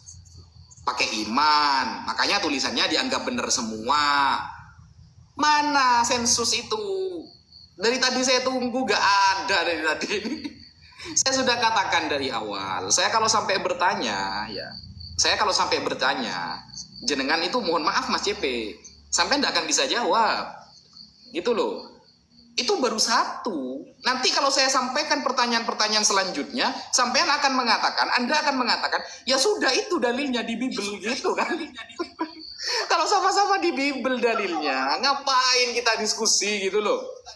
Sampean juga masalahnya apa sih dengan air ini? Saya jawab, saya ada, datanya ada. Air Zam-Zam, oke. Sampean nggak terima air Zam-Zam lah dengan segala alasan sampean meskipun tanpa data ya. Nggak ada data yang membantah. Kecuali sampean punya data yang membantah ini. Bahwa Nabi Muhammad ternyata gak minum air Zam-Zam. Ini loh data saya. Ternyata Nabi Muhammad gak minum air Zam-Zam. Keren kalau kayak gitu. Datanya dari tadi Wikipedia kok. Dari tadi Wikipedia datanya.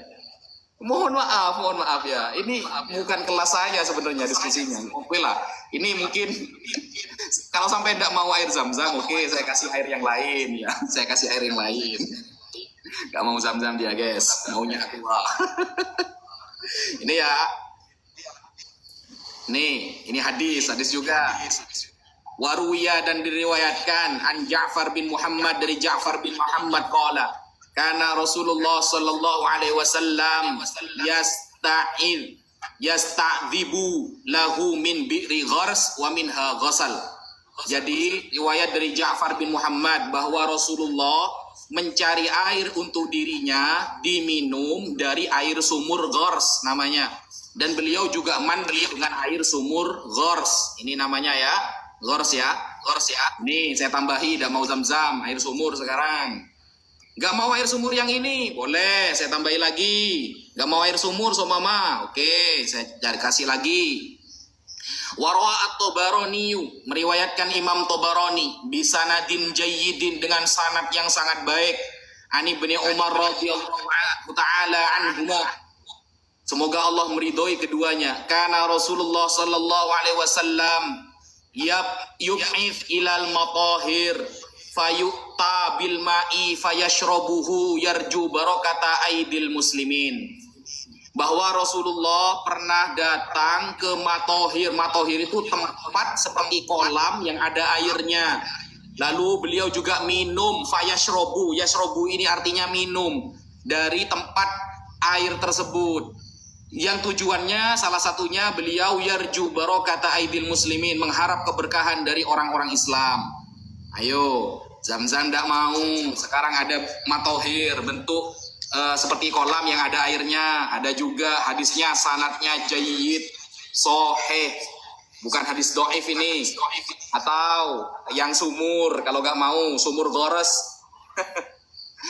Gitu loh. Ini data namanya, bukan pakai Wikipedia. Coba ayolah Mas CP, sensus Kaisar Agustus itu di mana? Data di luar Bible yang membenarkan itu mana? Coba dijawab. Data di luar Bible yang membenarkan. Jangan ngeles. Kan sampai ngeles. Lukas kan pelaku sejarah. Yohanes kan pelaku sejarah. Itu pakai iman. Kalau sama-sama pakai kitab suci, apa? Buat apa kita diskusi dari tadi, Mas? Begitu loh. Di luar Bible yang membenarkan sensus seluruh dunia. Jangan ditafsiri. Aceh dah ikut. Indonesia dah ikut. Seluruh dunia. Mana pembenarannya di luar Bible? Oke. Ya. Iya. Oke. Sumur Gors. Iya. Kita lihat sumur Gors berikut ini. Nah, Kita harus membuktikan sumur Gors. Oke. Oke. Mana dia? Udah ya belum ya? kayaknya kecepatan sampean bareng sama saya itu anunya, nempelnya. Ntar ya, coba digagalin dulu. Digagalin dulu Mas. Lalu tanding lagi. Apa aku pencet di sini? Match X ya. Batalkan. Ya, dibatalkan. Batalkan match. Ya, oke. Mulai match. Klik lagi. Oke, iya. Tadi Pak Ustadz menjawab sama saya, sumur Gors kan begitu. Nah, karena Anda menolak Alkitab kami adalah Alkitab sejarah di luar Bible. Jadi apapun yang dirasikan oleh Alkitab itu sudah mencakup tentang sejarah-sejarah. Karena Alkitab kami bukan seperti Al-Quran, wahyu dari Allah. Maka Alkitab itu adalah wahyu, bukan sejarah. No. Apa yang tercatat dalam Alkitab, ada itu syair daripada nyanyian daripada Daud, ada itu kitab para nabi, ada itu mengenai sejarah-sejarah, itu sudah mencakup semua. Kalau Anda mengatakan, oh aku tidak menerima sejarah Alkitab, ya sudah, itu kan sejarah. Nah, Anda mengatakan tadi, oh kami meminumnya sumur Gors. Sumur Gors ini apakah seperti ini? Mohon maaf ya.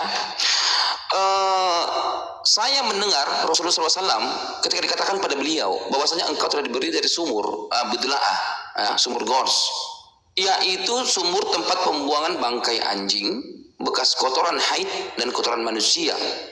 Maka beliau SAW bersabda, sesungguhnya air itu suci. Apakah seperti ini air Gors, Bapak Ustaz?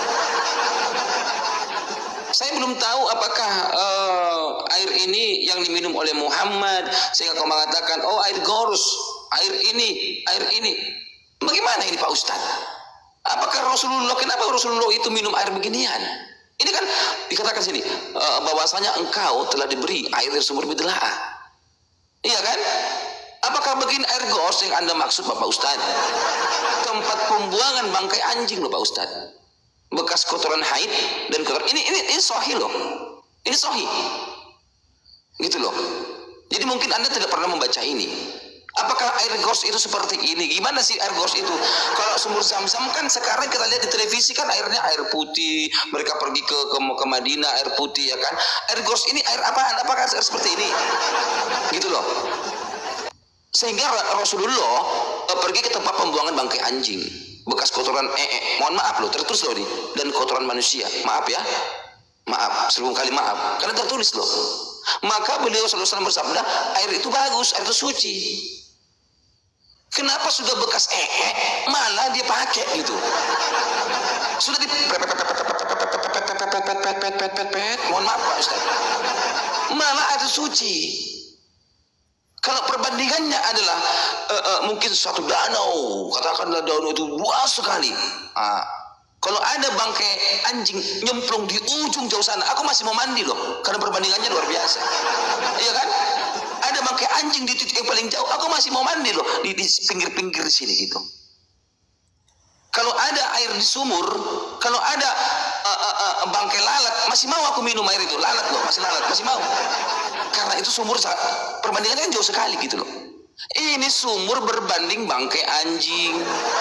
Sumur berbanding Pak Ustadz, kalau ada sumur bulat begini, masuk tikus Pak Ustadz, tikus Pak Ustadz. Udah baunya nauzubillah min dzalik Pak Ustadz. Pak Ustadz gak pernah pakai sumur ya Pak Ustadz ya, sudah modern ya, udah pakai pompa Pak Ustadz ya. Iya kan? Kalau ada masuk tikus, bau sekali itu Pak Ustadz. Ini yang masuk anjing Pak, anjing. Bukan kaki anjing, bukan kepala anjing. Satu ekor Pak, satu ekor. Bahkan sumur itu adalah tempat pembuangan loh. Yaitu sumur tempat pembuangan. Apakah ini yang diminum? Sumur George, sumur Care, sumur Dor, yang Bapak katakan itu.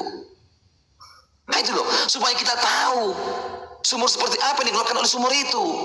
Jangan-jangan sumur ini yang mereka minum gitu loh Pak Ustaz. Paham ya? Jadi kalau Anda menolak Alkitab kami itu adalah kitab sejarah, nggak masalah. Itu kan bukan suatu keharusan Anda terus percaya. Karena Alkitab itu kitab sejarah, iya. Iya kan? Kalau Al-Quran kan wahyu dari Allah. Nggak tahu Allah dari mana, ini Allah berwahyu. Katanya sudah dibakar Utsman bakar-bakar. Iya kan? Anda pasti percaya loh, Utsman membakar Al-Quran kan? Jangan bilang tidak. Masa ada wahyu diulangi sama si Utsman? Utsman bukan nabi. Muhammad menjaga-jaga wahyu Allah. Datang Utsman dibakar-bakar kan begitu. Ya, tolong nanti tunjukkan sama saya air jor itu air seperti apa. Jangan-jangan ini yang dia minum, air jor, budlah jor, bangkai anjing, bekas kotoran haid, kotoran manusia. Ini kan yang minum Muhammad Rasul kau. Supaya bisa kita runutkan. Jangan-jangan kalian ini wangi sekali apa bau sekali. Ya gitu ya. Silakan Bapak Ustadz.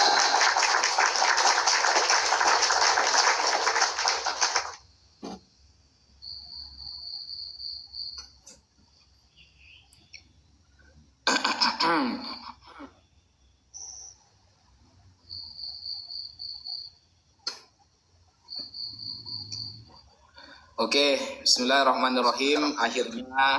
Akhirnya Christian Prince menyerah dengan pertanyaan saya, saudara. Menyerah, mau gak percaya atau percaya terserah. Yang penting itu tertulis di dalam Bible. Kamu percaya enggak, gak apa-apa, gak percaya gak apa-apa, kata dia. Christian Prince sudah menyerah ternyata. Gak bisa membuktikan. Aduh, gitu loh. Aduh, saya kira Christian Prince akan menunjukkan data gitu loh di luar Bible gitu. Wah, keren kali kan begitu kan. Wah, sekelas bapak-bapak gereja aja ada yang bisa menemukan data itu. Christian Prince dengan datang pada tahun 2025 bisa membuktikan. Wah, keren kali kata saya. Ternyata terserah suka tidak suka, yang penting ada di kitab saya gitu. Kalau seperti itu ngapain kita diskusi ini? Sudahlah. Kalau seperti ini saya jadi tidak semangat Mas Christian. Jadi setelah ini sampean penutupan tidak apa-apa. Jadi itu ya yang sampean sampaikan itu data itu namanya sumur bidoa, bukan sumur gores. Yang Nabi minum itu namanya sumur gores, bukan sumur bidoa. Itu sampean kan baca sumur bidoa itu beda itu. Baca sumur bidoa. Kecuali gini Mas Christian, kecuali ada hadis menerangkan Nabi minum di sumur bidoa. Nanti kita akan bahas masalah air. Hukum air itu dikaji di dalam Islam. Dan referensinya ada Mas. Jadi gimana ini? Jadi Sumur bidoa itu besar, Mas. Ya, sumur bidoa itu besar. Dan itu nanti kajian masalah fikih, namanya masalah air. Ketika air ini berubah, ketika air ini berubah rasa, bau, dan warnanya, maka air ini mutanajis, air yang najis. Makanya Imam Syafi'i berkata, ini perkataan Imam Syafi'i ini, ya, kecuali sampai nemu hadis Nabi minum dari sumur bidoa, kan enak kalau gitu ini ya. Qala Syafi'i kanat bi'ru bidoah kabirah wasi'ah. Sumur bidoa itu besar banget. Wa kana yatrahu fiha minal anjas. Memang orang-orang membuang najis, sebagian orang-orang di sana. Tetapi dengan membuang najis tersebut ternyata mala yughayyiru laha launan wala ta'man wala yadhharu lahu rihun. Tidak berubah warna, bau, dan rasanya. Karena yang dibuang itu gak banyak, gitu loh. Nanti ini akan berbicara masalah air, Mas. Makanya di sini ada keterangan, faqila lin Nabi sallallahu alaihi wasallam tatawaddau min bi'ri bid'ah wa hiya yatrahu fiha kadza wa kadza. Nah, baru kita akan bahas. Ternyata Mas CP gak ada. Saya kira akan mengatakan Nabi Muhammad minum di sumur bidoa misalnya. Kan enggak, Mas. Gitu loh. Dan sumur bidoa ini Imam Syafi'i mengatakan besar.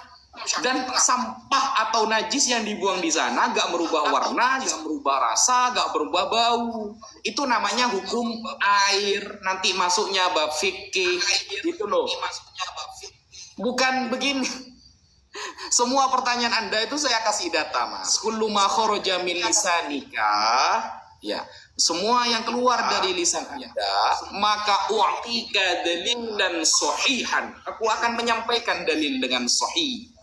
Gitu loh. Saya baru nanya satu loh, Mas. Saya pertanyaannya cuma satu. Masalah sensus. Yang membenarkan sensus itu gimana? Jangan ngeles, Mas. Jangan menyerah. Sampean kan menyerah ini namanya. Mau ada atau udah ada terserah lah. Yang penting ada di kitab saya. Kamu suka gak suka terserah lah. Kamu gak percaya gak apa-apa. Itu kan menyerah namanya. Itu pasrah namanya. Gitu loh. Jangan pasrah dulu lah. Baru mulai diskusinya. Kena satu pertanyaan langsung bimbang kan? Bimbang. Gitu loh. Ini baru satu, saya belum mengajukan pertanyaan yang kedua loh. Kalau sampean bisa jawab ini, pertanyaan kedua lebih berat nantinya. Gitu. Jadi, ayolah, kalau sampean punya data Nabi minum di sumur bidoa, saya akan menyampaikan Nabi minum di sumur gharas. Nabi meminum di al-matohir, sebuah kolam yang isinya air bersih. Kan selesai data saya. Saya minta data Anda mana ini? Masa di Bible datanya? Kalau di Bible ngapain kita diskusi? Nah, mungkin penutupan aja tidak apa-apa lah. Sampai 5 menit saya suruh bicara gitu. Gitu. Jangan dulu dong. Langsung penutup. Masa penutup? Baru dimulai kok. Datanya mana? Ayo. Iya. Entar. Sudah mulai nih? Oke, iya. Jadi Bapak Ustadz tadi mengatakan kalau air itu tidak berbau, tidak berubah warnanya. Oke, kita akan lihat. Yang pertama adalah apakah sumur itu bau? Yang pertama, kita buka dalam Abu Daud 60, nanti Bapak Ustadz bisa cek. Yang pertama, sumur itu dikatakan apa Bapak Ustadz? Bahwasanya pernah ditanya kepada Rasulullah SAW, bolehkah kita berwudu dari sumur bidoa, yaitu sumur tempat dalam bekas kotoran haid, maka anjing sesuatu yang berbau busuk? Rasul menjawab, air suci tidak ada sesuatu pun yang dapat menjetiskannya. Ya, dikatakan sini adalah bau yang sudah berbau busuk nih, berbau busuk Pak. Oke, berbau busuk yang pertama. Ya, jangan mengatakan oh wangi ubur-ubur atau wangi apa rejoice, wangi pandan, bukan Pak, berbau busuk Pak. Kenapa geleng-geleng Bapak? Ini kan Abu Daud 60 Pak. Ini sahih Pak. Ya. Berbau busuk Pak ya, berbau busuk. Itu pertama, Pak Ustadz yang mengatakan apakah Rasulullah meminum? Yang pertama adalah dia berwudu. Berwudu itu kan masukkan air ke mulut loh Pak, ya kan? Bukan ke dalam kuping Pak. Ya, berwudu itu masuk air dalam mulut Pak. Nah, sudah bau busuk. Yang kedua, apakah air berbau warna? Kita lihat ya. Nah, Abu Daud 61 kita lihat. Dikatakan di sini dalam kalimat terakhir bahwasanya air itu sudah berubah warna. Ya. Dan saya melihat ke dalam sumur dan terdapat air yang sudah berubah warnanya. Ceter, Pak Ustaz. Airnya iku ora air putih, tidak, ora. Enggeus berubah warnanya, enggeus berubah toyo. Siji itu bau, yang kedua itu berubah warnanya Pak Ustaz. Nah, tilu di sini Pak Ustaz dikatakan bahwasanya dalam Musnad Ahmad ya, sebentar saya bukain. Kita lihat di sini. Sebentar ya, aku buka lagi di sini. Dalam hadis Musnad Ahmad dikatakan di sini, ini ya, 10696. Dikatakan, aku bertemu Nabi Shallallahu Alaihi Wasallam ketika beliau sedang apa? Berwudu, Pak, dari sumur Budla'ah. Maka aku berkata, wahai Rasulullah, engkau berwudu darinya, padahal banyak sekali bangkai dimasukkan ke dalam sumur itu. Ini ada seseorang yang waras lagi menegur Muhammad Pak di sini, Pak. Wahai Rasul, engkau berwudu darinya, padahal banyak sekali bangkai dimasukkan ke dalam sumur itu. Jadi sahabat itu atau sahabat atau siapapun itu orang lagi menegur, Pak. Rasul, janganlah minum itu, banyak bangkai di situ, bau itu sudah berbau busuk. Abu Daud 60 mengatakan bau, Pak. Janganlah dibela-bela, Pak. Memang kelakuan Nabi Anda ini nauzubillah, Pak. Anda membela-bela pun ini, Pak, ini. Wahai Rasulullah, engkau berwudu Pak. Kumur-kumur enggak Pak berwudu, Pak? Berwudu kan, Pak ya? Padahal banyak sekali bangkai dimasukkan ke dalam sumur itu. Beliau bersabda, sesungguhnya air itu tidak dinajiskan oleh sesuatu. Nah, jadi apakah air yang bau itu adalah air yang bersih? Apakah air yang berubah warna itu air yang bersih, Pak Ustaz? Nanti kalau Anda mengatakan air itu sumur itu sangat luas sekali, segala macam bla bla, Pak, perbandingannya, Pak, bukan sumur perbanding lalat, Pak. Perbandingannya sumur versus bangkai anjing, Pak. Anda bisa berpikir bahwasanya Anda sekarang aku lebih membandingkan apa sih? Sumur versus bangkai anjing, Pak. Bukan laler. Kalau laler, Pak, masih minum itu, Pak. Kalau laler, gitu loh ya. Satu sudah berbau busuk, satu itu air sudah berubah warna, satu orang sudah menasihati, jangan. Nanti kau sakit perut. Contoh kira-kira begitu. Ini kan data dari Anda. Jadi kalau Anda mengatakan di mana Bible membuktikan segala macam, yang pertama, Pak, Alkitab itu bukanlah seperti Al-Quran yang diklaim nih. Al-Quran kan diklaim wahyu dari Allah, Pak. Itu kan klaim. Kalau Alkitab kami, Pak, dicatat, Pak. Ya, dicatat ada sejarah-sejarah, ada tentang nabi-nabi, catatan para nabi, ada itu tentang bagaimana kejadian Tuhan. Itu semua sejarah itu. Jadi kalau Anda mengatakan, ini harus firman Tuhan, mana sejarahnya? Orang Markus, Lukas, Yohanes itu kan pelaku sejarah itu. Mereka menuliskan di zamannya dia. Gitu loh. Apa yang mereka minum, Matius?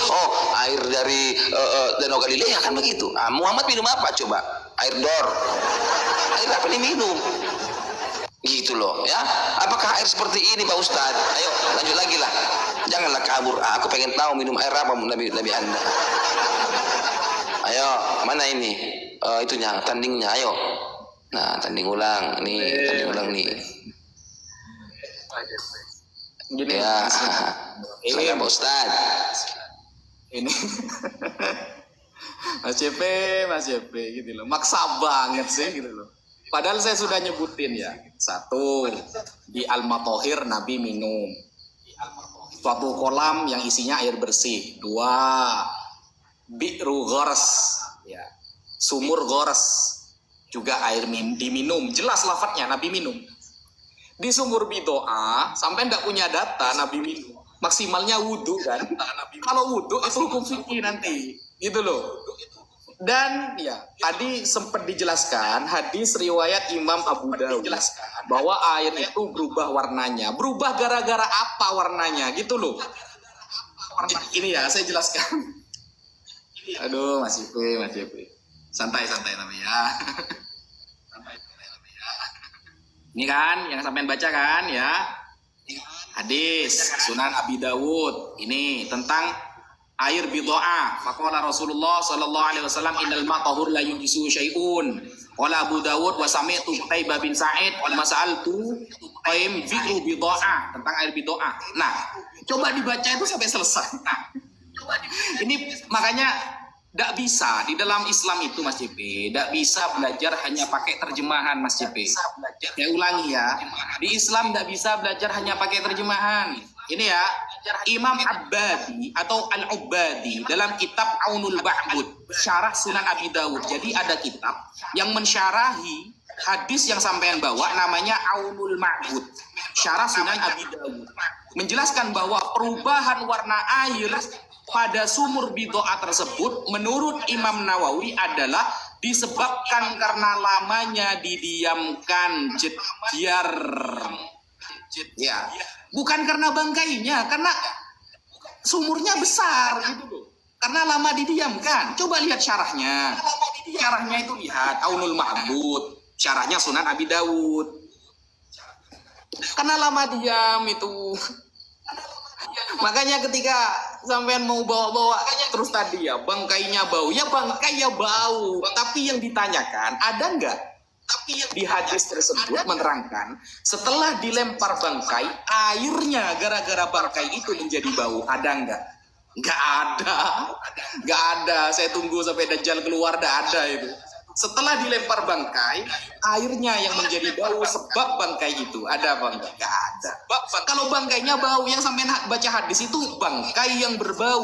Namanya bangkai ya bau. Mana ada bangkai bau pandan? Nggak ada. Gitu loh. Ayolah Mas JP. Sampean kan tadi bilang ya, kitab Bible itu kitab sejarah katanya. Nah, justru itu yang saya tanyakan Mas JP. Ketika itu kitab sejarah, membuktikan kebenaran sejarah itu gimana? Makanya di awal perdiskusian saya tanya itu ilmunya Mas JP. Ilmu untuk menvalidasi kebenaran yang tercatat dalam Bible, apa ilmunya? Gak dijawab. Gak dijawab. Yang kedua, saya bertanya lagi. Ketika ada sensus seluruh dunia pada zaman Kaisar Agustus, apa kebenaran validasinya? Gak dijawab lagi. Maksimalnya ya sudah, Bible itu kitab sejarah. Ini kalau cuma seperti ini ngapain kita diskusi Mas JP? Saya dari tadi setiap Anda bertanya saya nunjukkan dalil. Anda bertanya saya nunjukkan dalil. Anda bertanya saya nunjukkan dalil. Giliran saya bertanya dalilnya maksimal Wikipedia. Wikipedia diedit sekarang bisa. Ya. Kan susah kalau gini diskusinya Mas JP gitu loh. Jadi gak nyambung akhirnya. Pertanyaan Mas JP saya jawab dengan hadis, saya jawab dengan syarahnya hadis, saya jawab dengan tafsir dan lain sebagainya.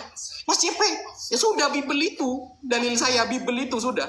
Sampai mau tidak mau, suka tidak suka, ya sudah Bible itu sejarah katanya. Aduh, udah Bible itu sejarah. Parah itu. Kalau sudah seperti itu parah sudah. Makanya di awal saya mengatakan cara menvalidasi pembenaran sejarah dalam Bible gimana, gitu loh. Gimana caranya? Di awal sampai nggak jawab, sehingga ketika saya ajukan satu pertanyaan, baru satu pertanyaan. Kalau saya mengajukan dua pertanyaan lagi, tambah kelimpungan, tambah kepikiran sampean. Karena sekelas pertanyaan pertama saja, bapak-bapak gereja tidak bisa, artefaknya tidak ada, arkeologinya tidak ada yang bisa membuktikan itu. Itu loh Mas, you understand?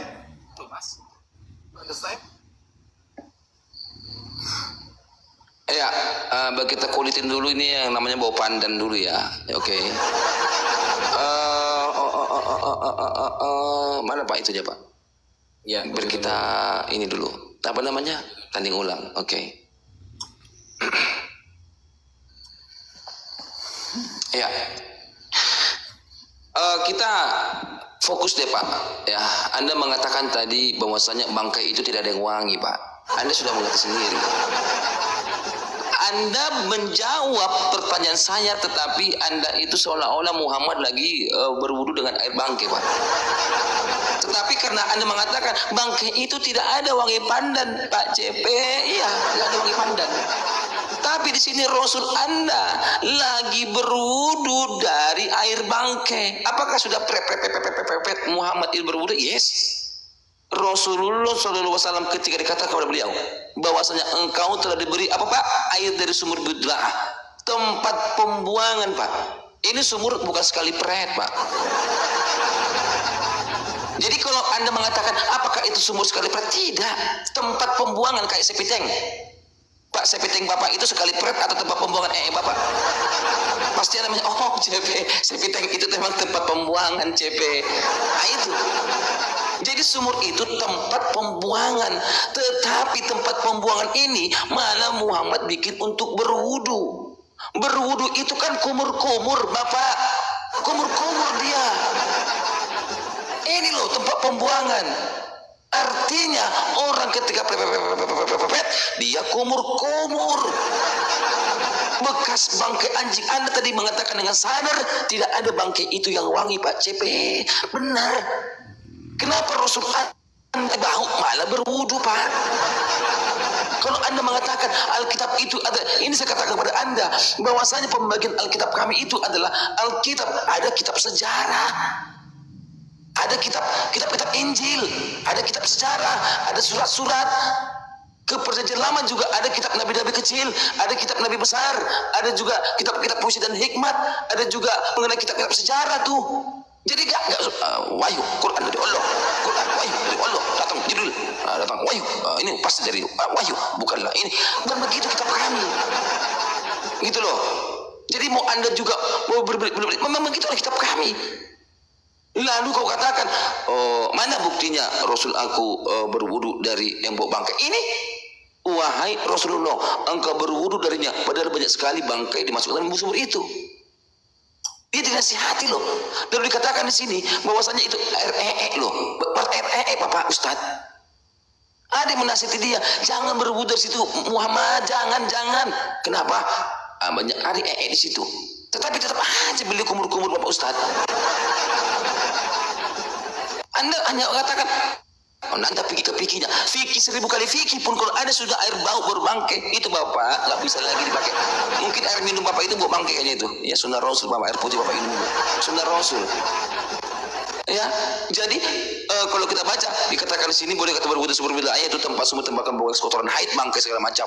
Itu kalau saya sebagai akal sehat, saya tidak akan pernah menggunakan air itu Pak. Kalau saya punya akal sehat. Tapi tidak tahu bagaimana akal saudara muslim sehingga mengatakan air yang berbau bangkai, air yang berbau itu adalah sesuatu bisa digunakan. Iya kan? Kotor-kotoran manusia loh.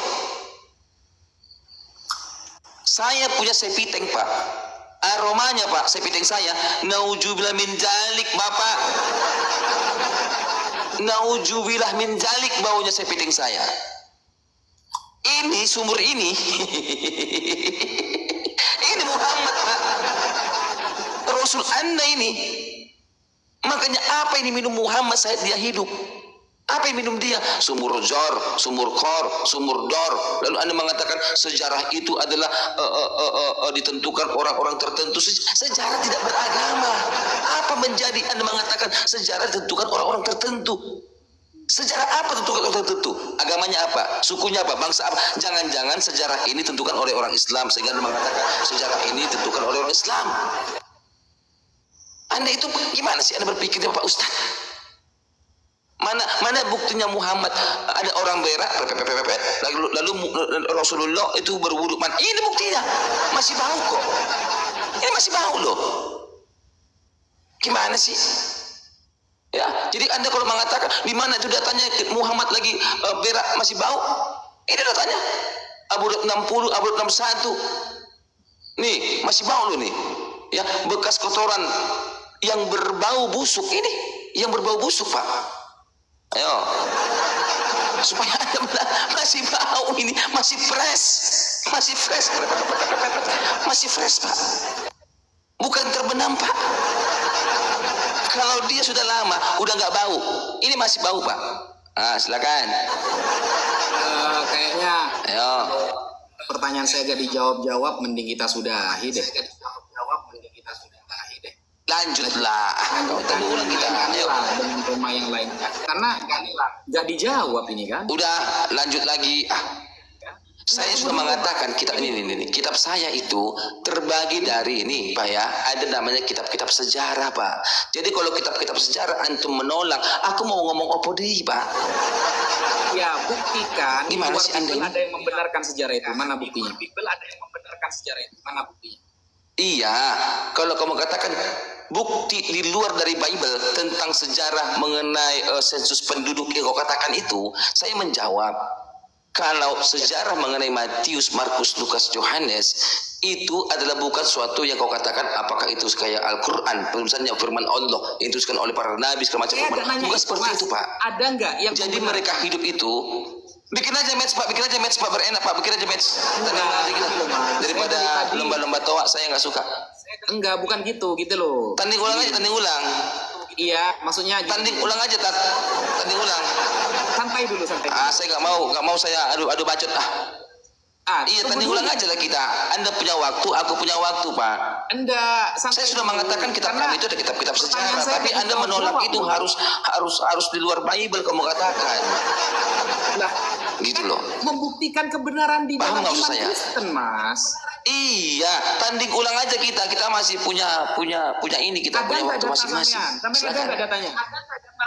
Astaga Tuhan Yesus. Anda berani nggak mengatakan Al-Quran itu kitab sejarah Pak? Anda berani nggak mengatakan Al-Quran kitab sejarah? Saya kayaknya. Makanya kitab kami kitab sejarah. Gimana sih Anda itu? Yang membenarkan. Ayo, tanding ulang. Kitab Kristen ada nggak? Iya, tanding ulang. Silakan, tanding ulang. Gini Mas, tunggu dulu, santai dulu ya. Karena ayolah, jangan pusing lah. Orang aku belum puas tadi tentang sumber mudarat tadi itu. Santai dulu.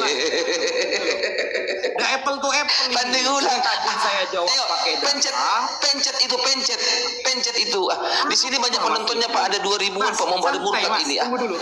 Saya klarifikasi dulu. Klarifikasi ini dulu ya. Sampai ada nggak datanya ini? Iya. Bapak bisa klarifikasi, tapi kita pencet dulu Pak, tanding ulang Pak, tanding ulang ini. Nih, aku tanding ulang ya. Tuh. Sudah. Ada waktunya masing-masing lah kita diskusi. Yang nggak, maksudnya kalau nggak punya data ngapain? Terima Pak.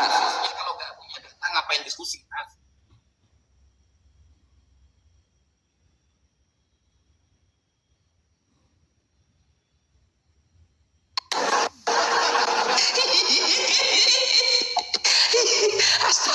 Astaghfirullahaladzim.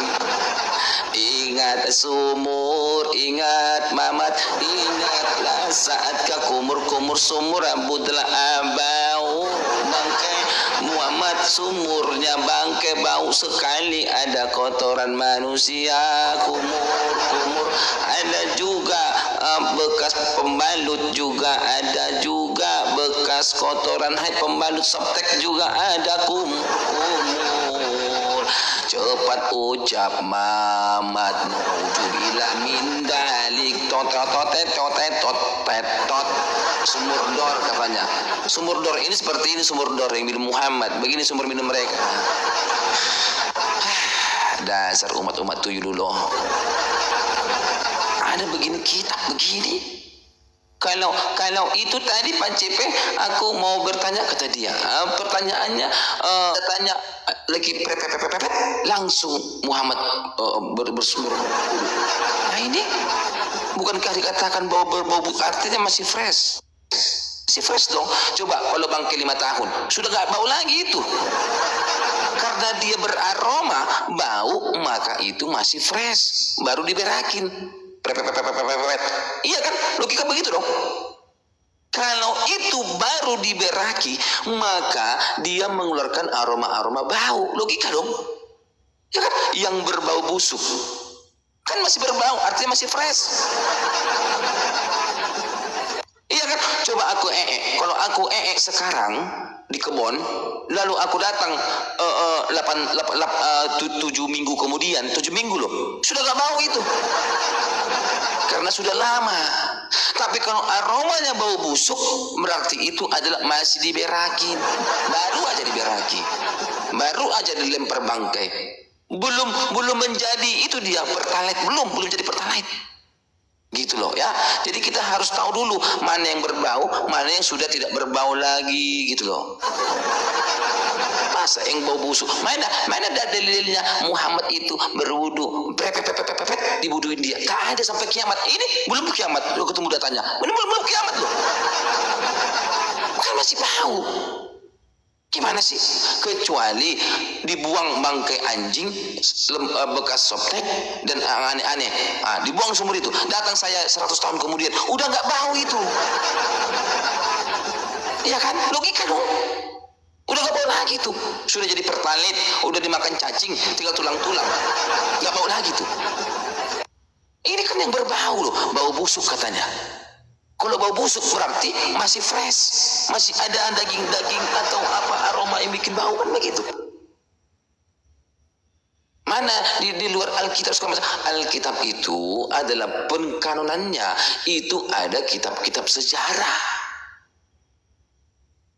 Jadi nggak bisa kita keluarkan Alkitab kita dari kitab sejarah. Mereka lah pelaku-pelaku sejarahnya. Apa bukti Matius hidup? Ada Markus, Lukas, Yohanes. Mereka saling memberikan informasi.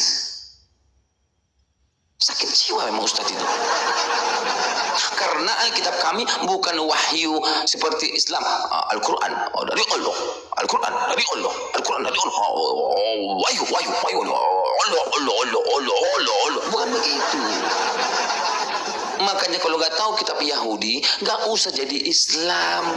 Islam itu adalah pembotolan maksimal. Pembotolan maksimal. Orang paling botol di dunia ini adalah orang-orang Islam. Bangga sekali ketika Michael Hart mengatakan Islam nomor 1 di dunia. Bangga sekali Islam-Islam ini. Padahal pengikut terbanyak di dunia ini adalah pengikut Kristen. Pakai otak dong. Bagaimana mungkin? Kenapa Michael Hart mengatakan Kristen nomor 1 berpengaruh? Padahal pengikut Yesus yang terbanyak. Jawabannya adalah untuk menarik hati orang-orang Islam botol-botol ini. Dia orang Yahudi, maka mereka tepuk tangan. Hore, Muhammad berpengaruh. Hore. Kawan kita Yahudi. Padahal mereka otaknya lagi diinjak-injak. Mereka nggak sadar. Kalau Newton sama Yesus dibikin Yesus lebih unggul dibanding Newton sejarah pengaruhnya, aku kan teriak, wahai Michael Hart, kenapa kau bikin Yesus lebih tinggi dibanding Newton? Sementara fakta di dunia, India bukan Kristen, Hong Kong, Taiwan, mereka kan belum pernah mendengarkan Kristen, nggak berpengaruh dong bagi mereka. Yes, tetapi mereka minimal belajar hukum fisika. Maka Newton lebih unggul dibanding Yesus. Saya cap jempol. Tetapi kalau Muhammad nomor 1, mereka mengatakan yes katanya. Padahal Muhammad dibandingkan pengikut Yesus lebih tinggi pengikut Yesus. Kok bisa Muhammad dibikin nomor 1? Gak punya otak Islam ini. Aduh. Harusnya mereka sedih. Kenapa ya Muhammad nomor 1? Padahal followersnya Yesus nomor 1 di dunia. Gimana sih cara berpikir mereka? Tetapi kami Kristen, kami paham. Oh iya, dibikin Muhammad nomor 1. Oh, biarkanlah saudara kita orang Yahudi itu lagi menarik hati orang Islam supaya jangan demo. Biar aja lah, udah senang mereka. Kan mereka kan umat sontoloyo, gak apa-apa lah. Biarkan mereka. Kita nggak ribut kok. Kalau ada Michael Hart di depan saya, kenapa Muhammad lebih berpengaruh dari Yesus? Pengikut siapa lebih banyak? Dia pasti diam. Sorry bro. Sorry bro. Pasti begitu. Masa ditanya sumur apa yang diminum Muhammad? Apakah sumur wudu dengan beginian? Masih bau bangke. Bahkan ada orang loh menasihati beliau. Dinasihatin ini. Aku bertemu, si orang waras bertemu sama orang gila. Orang sengit ya. Orang waras. Ini aku orang waras bertemu si Najong, manusia Najong. Beliau sedang berwudu dari sumur Bidullah. Maka aku pun, siapa aku ini? Orang waras. Orang waras pun berkata, apa kata orang waras ini? Wahai Najong, wahai Orkil, engkau berwudu darinya. Padahal banyak sekali bangkir. Anjir.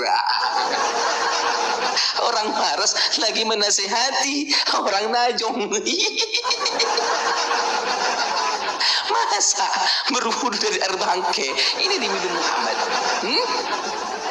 Come on, pakai otak dong Islam. Pakai otak dong. Di mana otak Nabi? Sungguh memang Anda itu adalah orang-orang tak berpikir. Anda itu adalah orang-orang yang memang sudah didoktrin sama orang-orang Yaman. Aduh Islam. Tak punya otak.